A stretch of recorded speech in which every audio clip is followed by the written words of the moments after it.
Hey there, Cinephiles. Today I wanted to talk about Black Adam. While watching Black Adam in the extremely empty auditorium I was in, I kept thinking one phrase that perfectly summed up my thoughts on not just Black Adam, but the DCEU as a whole. I don't care. Do you even know how aggressively mediocre you have to be to make me not care about some admittedly cool Mortal Kombat-esque kills?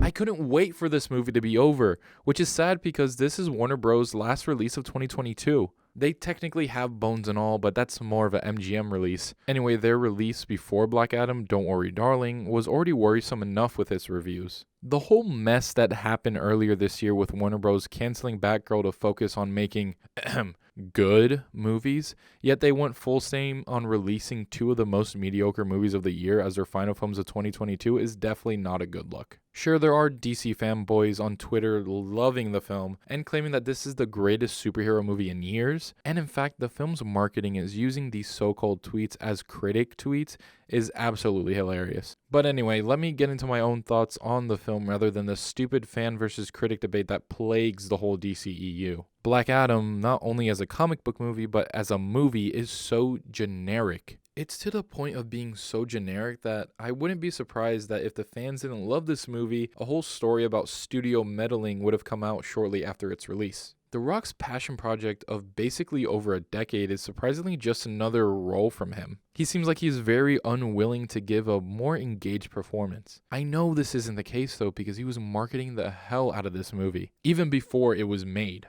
But besides him in action scenes, his stoic action guy performance is just so bland. Especially when Hawkman, portrayed by Aldous Hodge, is playing his character the same exact way. The only difference in their performances really is their stance of heroes don't kill versus I'm not a hero, which is sadly 90% of the movie. In fact, most of the characters are just okay to bad. Noah Centineo wasn't as bad as in other stuff I've seen him in. Meanwhile, Quintessa Swindell wasn't bad, but didn't really wow me with her minimal screen time. Really, the one who stood out the most was Pierce Brosnan as Dr. Fate. And even then, it's just a positive performance in a sea of forgettable. Dr. Fate was just another example of this movie making something that could have been great and turning it into blah. Speaking of which, there was a slight theme of selective American activism / imperialism through the Justice Society. Other characters continually brought up great points of how this American government team only came by to help this country once there was a threat to America and the rest of the world. But when this country was constantly being invaded and overrun, no American team wanted to help before. And then this whole theme was tossed to the side when they thought it'd be more interesting to continue having the debate of heroes being able to kill or not. But getting back into the story itself, the marketing kind of spoils the big reveal of Black Adam's past. But unlike their marketing team, I'll give you a spoiler warning right now.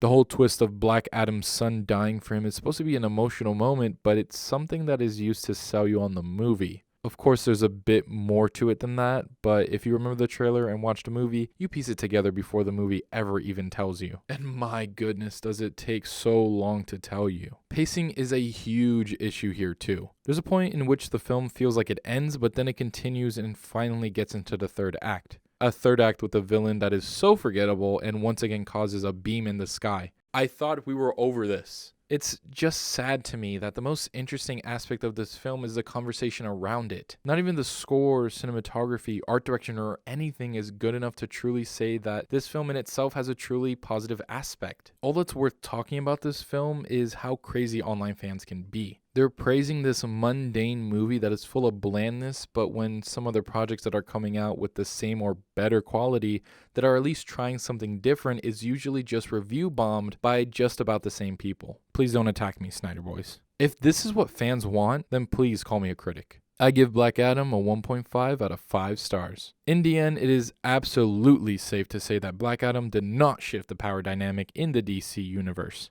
It's the biggest piece of dog shit. Rather, it kept up how incredibly okay it is. There are highlights in the DCEU, there are lowlights. This is just another forgettable and by-the-books comic book movie that seemed like having a passionate Dwayne "The Rock" Johnson behind it would have made it special. Here's to hoping Shazam! Fury of the Gods is better. It's also sad how Black Adam made more money than Shazam opening weekend. But whatever. If you've seen Black Adam, let me know your thoughts down in the comments below. Oh, I didn't even touch on the Henry Cavill returning as Superman, one of the few highlights of this film. Sadly though, at this point, I just wanted to post my Letterboxd review and get out. But anyways, please be sure to follow us on our social medias and share this video. As always, thank you for liking, commenting, and subscribing. Stay tuned for more Yeti Films content, and I'll write you later.